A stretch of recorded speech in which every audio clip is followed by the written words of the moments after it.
We're at the section or the part of our studying our phase two of this knowing the big picture of the story of God. And we're at the section right now where we're going to learn about kings. Tamba just kind of unpacks learning stuff about Israel and who God's chosen people were. And today we're learning about kings. And it's really, it's kind of a funny thing because God had set up the people of Israel to just kind of I will be your God, you will be my people. That's how the plan was supposed to go. But the Israelites, they started looking around at all the things that were around them, and they all noticed that all these other tribes or all these other people groups or all these other whatever, they all had kings, and they started saying, we want a king, we want a king, we want a king. And God was like, I can be all that you need. It was like, we want a king. And so God was like, okay, fine. You want a king, you can have a king. And I think maybe some of us have had times where you wanted something so bad that you begged for it, you begged for it, you begged for it. And then once you finally got it, it was like, oh, that wasn't what I thought it was going to be. Because really, when you unpack the stories of the kings with God's people, there's a lot of that goes on. Some of the kings are wicked, and some of the kings do things to cause God's people a lot of harm. And some of them have good moments and bad moments, but the stories of the kings with God's people are kind of all over the place. But even in that, we get a chance to see how God was still working and still moving. And that's something for those of us in recovery that we can lock onto or latch onto, is that even through the ups and the downs, those moments where, let's say you had a little bit of clean time, or you had some time where you were sober and then you went back out. And even in those moments where it was like, how did I end up here? Man, when God was still working and moving in your life, right? Like, it's like, and when you come back, like, you don't lose what you had gained with God. You just have a new sobriety day. Like, you just have a new day where you started without substances. That even in those ups and down moments, we can still see how God was up to something. But one of the stories of the kings that I love to tell is the story of David. David was a guy who was called a man after God's own heart in the Old Testament. He was a guy that wrote a lot of the Psalms that we read were written by David. I connect David because I have lots of ups and downs emotionally. And when I read the Psalms, I'm able to feel very at home in knowing that God, a man after God's own heart, had that many ups and downs. That he had super high moments and he had super low moments, and that God was with him and using him and all of that.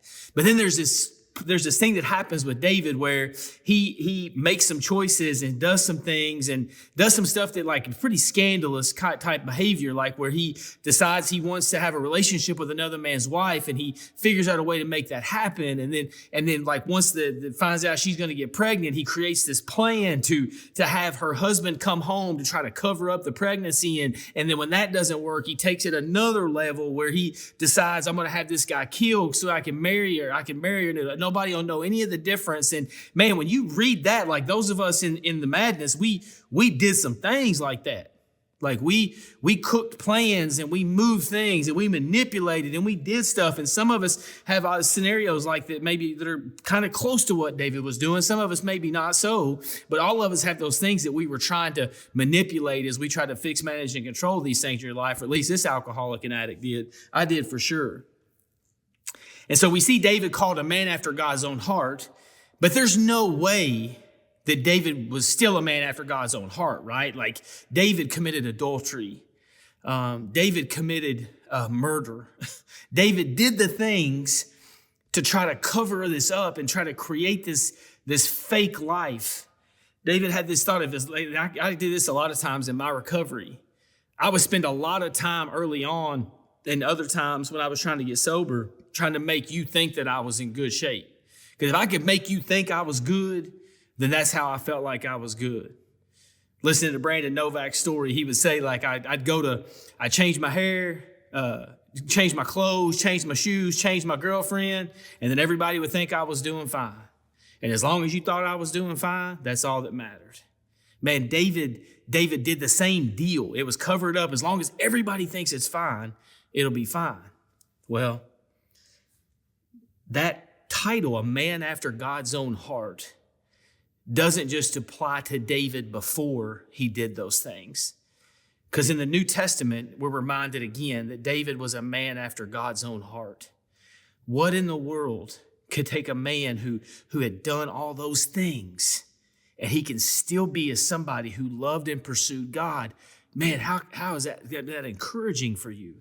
No matter where you've been, no matter what you've done, that nothing disqualifies you. That nothing you can do can make God love you any less, just like nothing you could do could make God love you any more. Because God's love is his nature. It's not based on our performance. And the truth about David was that he never worshiped any other gods. His heart was always turned to God. Even in those dark moments when he was doing things that were completely against everything that God wanted him to be about, man, he never turned his heart to another God. So nothing that you can do has separated you from him. And nothing, no matter how scandalous the thing is that the people in your hometown know about, or no matter how crazy it may seem. My sponsor told me when I was working when I wrote down my 4-step and I was freaking out about some of the things that were on there. And I was going to have to say in my 5th step, and I was super embarrassed about a lot of them because there were some shameful things on there. Very, very fear-producing things. And he said, Matt, if it's got a name, that means somebody's already done it before. So don't buy into the lie that nobody's done anything as bad as you have. Because if it's got a name, it's been done. So man, no matter where you've been and what you've done or how scandalous or shameful or far broken you think it is, man, you are loved by God, and you are a person who's after him, who's after his heart. As we've been talking about priorities and keeping things in check, we talked about big rocks that need to be prioritized. And so there's a really old visual kind of object lesson we're going to use to show that example today. So I want you to think about in a stereotypical perfect world scenario that if we kept everything in order, how things would fall into place. So we think about if we are remembering that I was created in the image of God on purpose, for a purpose, that my identity lies in him, that my time spent in scripture, reading the words of God and what he has for me to learn in that, and my time in prayer when I take time to be still and to listen to what he has for me to address or to meditate on. When we keep all those things in order, then you think about the other parts of your life that start to play out through the day. This could be job responsibilities. It could be budgeting. It could be things that you need to take care of in your home. It could be just your general physical well-being, taking care of your body and good, healthy rhythms. And then there, of course, are all those little things that really just kind of exist in our subconscious. When we wake up in the morning, we don't think about breathe in, breathe out. Hopefully, like just general hygiene is kind of second nature, that we're brushing our teeth, putting on our deodorant, hopefully. And all of these things just fill in the cracks of life, and it's full to the brim perfectly. When we keep those things in order and keep things as they should be, everything fits. When we don't keep those priorities in check, and when we let those little things take over instead of keeping the big rocks in place, here's what that looks like.